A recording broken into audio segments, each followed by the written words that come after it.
The Adventures of Huckleberry Finn, Chapter 12. It must have been close on to 1 o'clock when we got below the island at last, and the raft did seem to go mighty slow. If a boat was to come along, we was going to take the canoe and break for the Illinois shore. And it was well a boat didn't come, for we had never thought to put the gun in the canoe or a fishing line or anything to eat. It was rather too much of a sweat to think of so many things. It weren't good judgment to put everything on the raft. If the men went to the island, I'd just expect they found the campfire I built and watched it all night for Jim to come. Anyways, they stayed away from us, and if my building the fire never fooled them, it weren't no fault of mine. I played it as low down on them as I could. When the first streak of day began to show, we tied up to a towhead on a big bend on the Illinois side and hacked off cottonwood branches with a hatchet and covered up the raft with them so she looked like there had been a cave in the bank there. A towhead is a sandbar that has cottonwoods on it as thick as harrow teeth. We had mountains on the Missouri shore and heavy timber on the Illinois side, and the channel was down the Missouri shore at that place, so we weren't afraid of anybody running across us. We laid there all day and watched the rafts and steamboats spin down the Missouri shore and upbound steamboats fight the big river in the middle. I told Jim all about the time I had jabbering with that woman, and Jim said she was a smart one, and if she was to start after us herself, she wouldn't sit down and watch a campfire. No, sir, she'd fetch a dog. Well, then, I said, why couldn't she tell her husband to fetch a dog? Jim said he bet she did think of it by the time the men was ready to start, and he believed they must have gone uptown to get a dog, and so they lost all that time, or else we wouldn't be here on a towhead 16 or 17 miles below the village. No, indeedy, we would be in that same old town again. So I said I didn't care what was the reason they didn't get us as long as they didn't. When it was beginning to come on dark, we poked our heads out of the cottonwood thicket and looked up and down across. Nothing in sight, so Jim took up some of the top planks of the raft and built a snug wigwam to get under in blazing weather and rainy and to keep the things dry. Jim made a floor for the wigwam and raised it a foot or more above the level of the raft, so now the blankets and all the traps was out of reach of steamboat waves. Right in the middle of the wigwam, we made a layer of dirt about 5 or 6 inches deep with a frame around it to hold it to its place.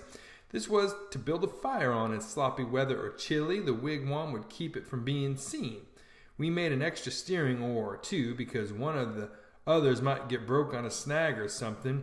We fixed up a short forked stick to hang the old lantern on because we must always light the lantern whenever we see a steamboat coming downstream to keep from getting run over. But we wouldn't have to light it for upstream boats unless we was in what they call a crossing. For the river was pretty high yet, very low banks being still a little underwater, so upbound boats didn't always run the channel, but hunted easy water. This second night we run between 7 and 8 hours with a current that was making over 4 miles an hour. We catched fish and talked, and we took a swim now and then to keep off sleepiness. It was kind of solemn drifting down the big still river, laying on our backs looking up the stars, and we didn't ever feel like talking loud, and it weren't often that we laughed, only a little kind of low chuckle. We had mighty good weather as a general thing, and nothing ever happened to us at all that night, nor the next, nor the next. Every night we passed towns, some of them away up on black hillsides, nothing but just a shiny bed of lights, not a house could you see. The 5th night we passed St. Louis, and it was like the whole world lit up. In St. Petersburg they used to say that there was 20 or 30,000 people in St. Louis, but I never believed it till I see that wonderful spread of lights at 2 o'clock that still night. There weren't a sound there. Everybody was asleep. Every night now I used to slip ashore toward 10 o'clock at some little village and buy 10 or 15 cents worth of meal or bacon or other stuff to eat, and sometimes I lifted a chicken that weren't roosting comfortable and took 'em along. Pap always said take a chicken when you get a chance, because if you don't want him yourself, you can easy find somebody that does, and a good deed ain't ever forgot.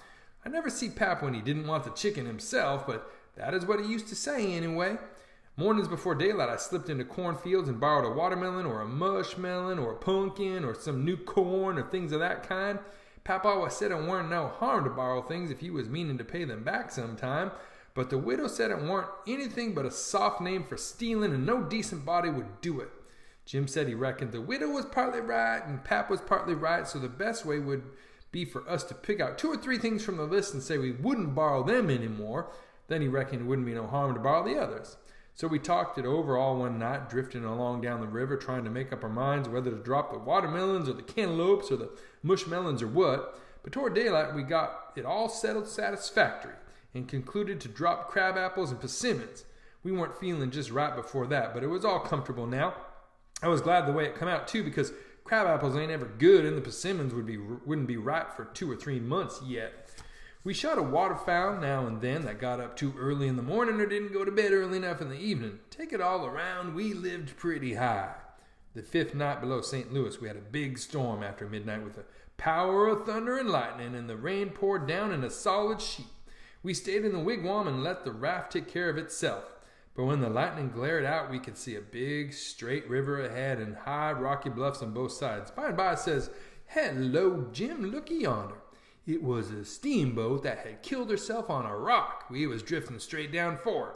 The lightning showed her very distinct. She was leaning over with part of her upper deck above water, and you could see every little chimbley guy clean and clear, and a chair by the big bell and an old slouch hat hanging on the back of it when the flashes come. Well, it being away in the night and stormy and also mysterious like, I felt just the way any other boy would have felt when I seen that wreck laying there so mournful and lonesome in the middle of the night. I wanted to get aboard of her and slink around a little and see what there was there. So I says, "Let's land on her, Jim." But Jim was dead against it at first. He says, "I don't want to go fooling along no wreck.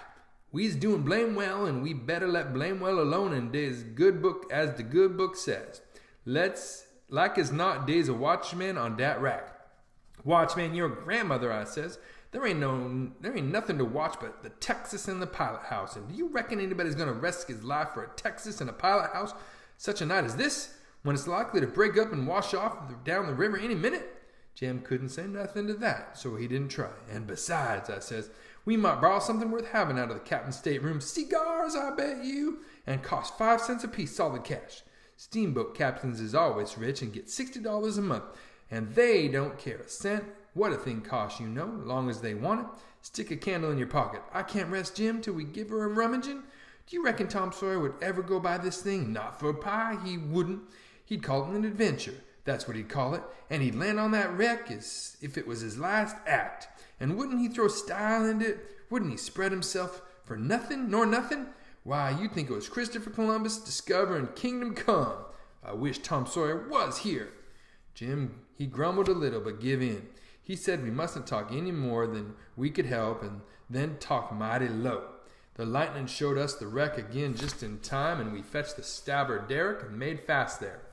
The deck was high out here. We went sneaking down the slope of it to larboard in the dark toward the Texas, feeling our way slow with our feet, and spreading our hands out to fend off the guys, for it was so dark we couldn't see no sign of them. Pretty soon we struck the forward end of the skylight and clumb onto it, and the next step fetched us in front of the captain's door, which was open, and by Jiminy, away down through the Texas hall we see a light. And all this in the same second we seemed to hear low voices in yonder. Jim whispered and said he was feeling powerful sick and told me to come along. I says, "All right," and was going to start for the raft, but just then I heard a voice wail out and say, "Oh, please don't, boys, I swear I won't ever tell." Another voice said pretty loud, "It's a lie, Jim Turner. You acted this way before. You always want more than your share of the truck, and you're always got it too, because you swore to if you didn't, you'd tell. But this time you said it just one time too many. You're the meanest, treacherousest hound in this country." By this time Jim was gone for the raft. I was just a biling with curiosity, and I says to myself, Tom Sawyer wouldn't back out now, and so I won't either. I'm a-gonna see what's going on here. So I dropped on my hands and knees in the little passage and crept aft in the dark till there warn't but one stateroom twixt me and the cross hall of the Texas. Then and there I see a man stretched on the floor and tied hand and foot, and 2 men standing over him, and one of them had a dim lantern in his hand, and the other one had a pistol. Though this one kept pointing the pistol at the man's head on the floor and saying, "I'd like to, and I oughter too, a mean skunk." The man on the floor would shrivel up and say, "Oh, please don't, Bill. I ain't ever going to tell." And every time he said that, the man with the lantern would laugh and say, "'Deed you ain't.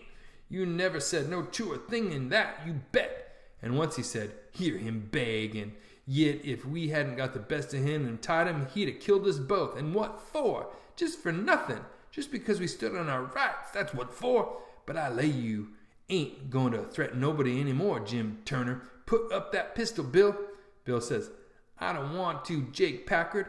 I'm for killing him, and didn't he kill old Hatfield just the same way, and don't he deserve it?" But I don't want him killed, and I've got my reasons for it.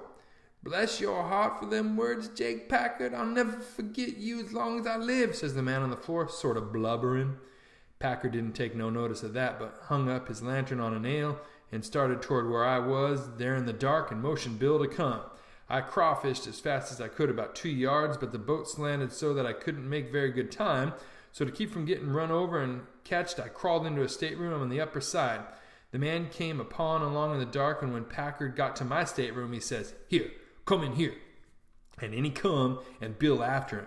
But before they got in, I was in the upper berth, cornered, and sorry I come.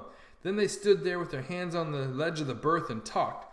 I couldn't see them, but I could tell where they was by the whiskey they'd been having. I was glad I didn't drink whiskey, but it wouldn't made much difference anyway, because most of the time they couldn't have treed me because I didn't breathe. I was too scared. And besides, a body couldn't breathe and hear such talk. They talked low and earnest. Bill wanted to kill Turner. He said he'll tell, and he will. If we was to give both our shares to him now, it wouldn't make no difference after the row and the way we've served him. Sure as you're born, he'll turn state's evidence. Now you hear me. I'm for putting him out of his troubles. So am I, says Packard very quiet. Blame it, I'd sort of begin to think you wasn't. Well then, that's all right. Let's go and do it. Hold on a minute. I ain't had my say yet. You listen to me.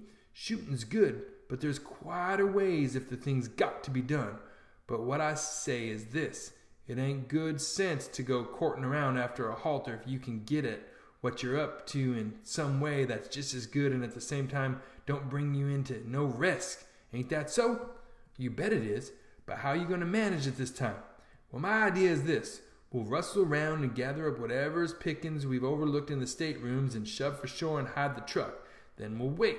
Now I say it ain't going to be more than 2 hours before this rack breaks up and washes down off the river. See? He'll be drowned and won't have nobody to blame for it but his own self. I reckon it's a considerable sight better than killing him of him. It's unfavorable to killing a man as long as you can get around it. It ain't good sense. It ain't good morals. Ain't I right? Yeah, I reckon you are, but suppose she don't break up and wash off. Well, we can wait the 2 hours anyway and see, can't we? All right then, come along. And so they started, and I lit out all in a cold sweat and scrambled forward. It was dark as pitch there, but I said in a kind of hoarse whisper, "Jim!" And he answered up right at my elbow with sort of a moan, and I says, "Quick, Jim, it ain't no time for fooling around and moaning. There's a gang of murderers in yonder, and if we don't hunt up their boat and set her drifting down the river so these fellows can't get away from the wreck, there's one of them going to be in a bad fix. But if we find their boat and we can put all them in a bad fix, for the sheriff will get 'em. Quick, hurry. I'll hunt the larboard side, you hunt the starboard. You start at the raft and, oh my lordy, raft? There ain't no raft no more. She done broke loose and gone. And here we is."